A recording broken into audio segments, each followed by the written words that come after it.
So Bane asked me to do a guest video for his channel, for his guest video of the month. I was actually struggling for a while to come up with a video topic that would be relevant to the content he already produces. But then a friend of mine responded to this video and I thought, hey, I should really consider putting my 2 cents in, because I've never responded to Feminist Slam Poetry before, and because this shit is atrocious. I mean, I don't even believe it. And I've seen the video twice already.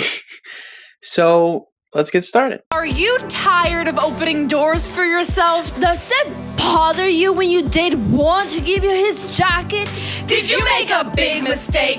Do you want to just blame it on PMS? For the price of your father's X chromosome, You'll receive the woman's card right to your doorstep. there will be an annual membership fee Of 78 cents to a man's dollar. Wrong.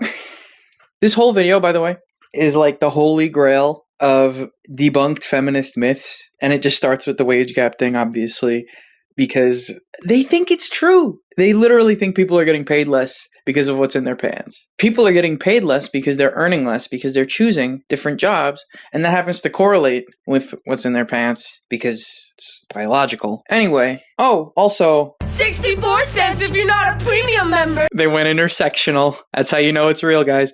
additional charges including the monthly cost of feminine hygiene products. Do you think men don't have to buy stuff for being men too? Deodorant costs add up. When purchasing a razor, it'll be $2 more for the same product, but for you, it comes in pink. You can just buy the male ones and then cut your skin up. And Tartan Sandpaper made this point in his video. Yeah, you want to buy the male one if it's cheaper. Fucking go ahead. It's not just that it comes in pink. Men have rougher skin, so they need sharper blades. So enjoy yourselves. The woman's card comes in different shades of oppression. The darker the card, the more chances you have of experiencing domestic violence, pay discrimination, And systematic racism. I think you mean systemic racism, and you're still wrong.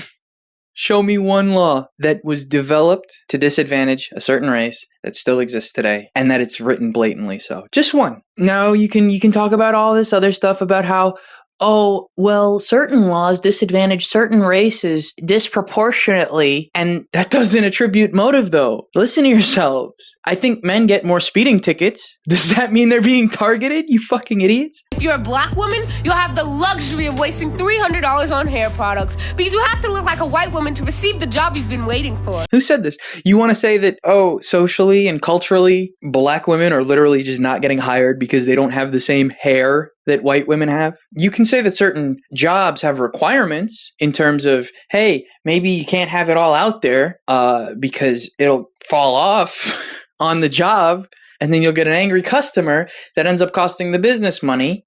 Has nothing to do with your race, you dumbass. Just fix your fucking hair. If you're a Hispanic woman like my mother cleaning a house, the owner is allowed to harass you all he likes. Isn't it racist to assume that the maid is Hispanic? Also, isn't it sexist to assume that the person cleaning your house is a woman? I'm just saying. I mean, seriously. Sure, you're probably right.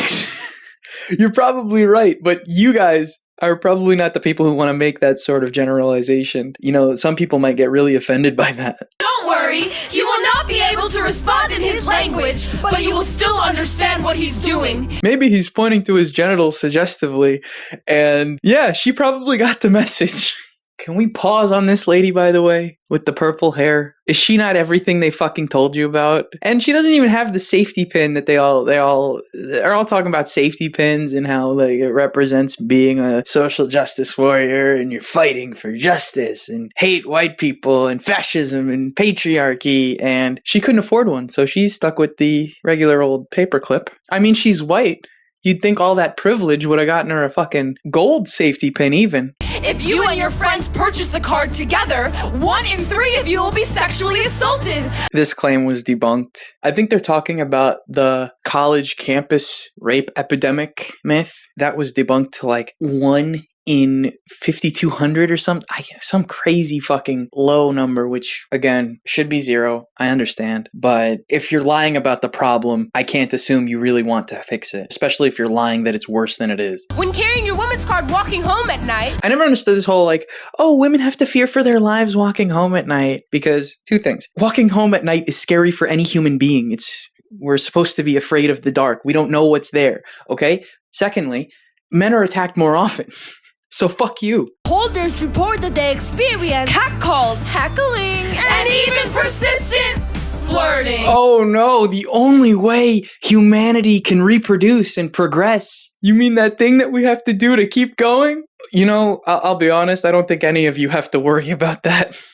Women in the work office claim that coworkers constantly remind them of their card, And it's privilege. And men in the workplace oftentimes don't even make it. If you want a apples to apples comparison, what is it, 97% of workplace fatalities are males? Oh, my boss told me that I was abusing my woman card at work. What about I fell off a crane and died? That's not exactly a comparable experience, in my opinion. Like when your colleagues keep forgetting that you're not the intern and refuse to see you as anything but a pencil skirt and stocking. If you're wearing a pencil skirt and stockings to work, go fuck yourself. I mean, I don't think these people have ever had a job, because if that's what they think going to work, you're supposed to dress like that, go fuck yourself. Literally, go fuck yourself. No one else is gonna do it.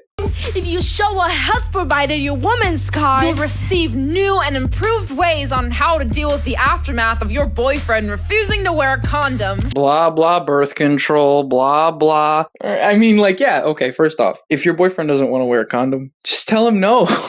How hard is this? I mean, if you really want it to, then you're consenting. And then you can't really complain that he's refusing, because you've already said, okay, well, fine, I guess so. And then if you catch anything, or if you become pregnant, remember, you agreed to it.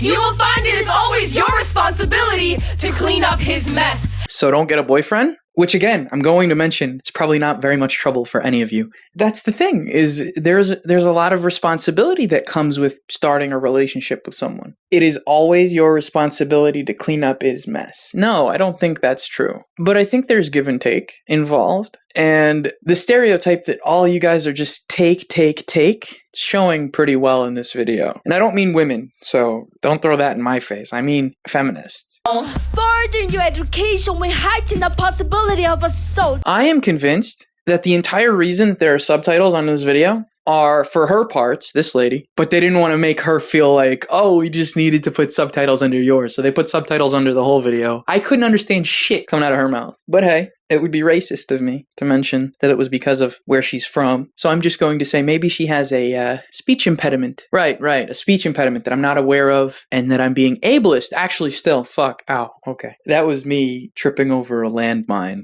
You just never see it coming. Have no worry when you're raped behind a dumpster a block from your sorority. Justice will be served with a 6-month sentence in the local jail. Is this Brock Turner? Because I'm pretty sure everyone agrees with that. I don't know why you would have to put it in a feminist slam poem that the guy was a scumbag and the judge was also a scumbag. I don't know why you would have to put that in a feminist slam poem. Are you being subversive? This isn't edgy. This is common agreement. Everybody agrees with this. This is the whole thing. Everybody talks about now the left used to be so punk, and they used to be anti-establishment, and they used to be anti-this and anti-that. And now it's just boring. It's just, oh yeah, rapists are bad. It's like, of course rapists are bad, you fucking idiots. Everybody already agrees with you, you dumbass, except for rapists, but they weren't going to listen to you in the first place. A steep price to pay for 20 minutes of action. It is Brock Turner, okay. Oh my God, his father said this. His father, who I will admit is a fucking dumbass. Most of the time, rapists aren't raised in very good homes. It's why they're rapists. They don't care. And not to care, you have to be a pretty fucked up person, which means you were probably raised badly. So I don't see it as weird that his father said that this 6-month sentence or anything else would have been a steep price to pay for 20 minutes of action, because he's probably a scumbag too. The apple doesn't fall far from the tree, they always say, huh? When most men hear the word equality, they only think about the right to hit women back. Maybe don't hit men, and that shit won't come up. Most domestic violence is reciprocal. The highest rates of domestic violence are in lesbian couples. So it seems that the best predictor for whether there's going to be domestic violence within a relationship is whether there's a woman in it. And if you got two, well, double jeopardy. To call them what they'd like, to do what society has long accepted. More of the society bullshit. What has society long accepted? Are you going to say rape? Because it's never been acceptable. You go back to when people owned slaves. You ever read To Kill a Mockingbird? That entire book was about a false rape accusation. People aren't accepting rape. If that's even what you're talking about. Let me continue. I am afraid to have a daughter, to be the one to teach her the purpose of rape, nail polish, and dress code. Oh, so you were talking about rape. Alright. Is rape nail polish actually a bad idea? I'm serious. Is rape nail polish actually a bad idea? Is being able to have the agency to check your drink for drugs before you drink it actually a bad thing? Forget about the whole, you're blaming the victim. Because you wouldn't be a victim if you got to check your drink first, you dumb fuck. The Woman Card is a sponsored product of the Patriarchy. If you receive a woman's card without ordering, recent applications are prone to failure. Processing paper likely to be disregarded. The Woman Card is not affiliated with the government, Donald Trump, and misogynistic propaganda. And the finale. Of course, patriarchy theory comes back. Something about Donald Trump. What is this? Misogynistic propaganda, what are they talking about? I assume they're talking about Fox News. I have nothing else to go on. Propaganda is a fine word for Fox News. It's a fine word for every news organization, to be honest. But that it's solely misogynistic and only exists to be hateful towards women, I disagree. I don't think that's possible. I don't think you could have an entire network based on, let's hate half of the fucking population of the earth. I'm rolling my eyes. Anyway, I want to thank Bane for having me on his channel. I really appreciate it. I'd love to do it again sometime. I had fun. So anyway, if you're new, why don't you guys subscribe to the channel, like the video, call me a man-spreader in the comments, and thanks for listening.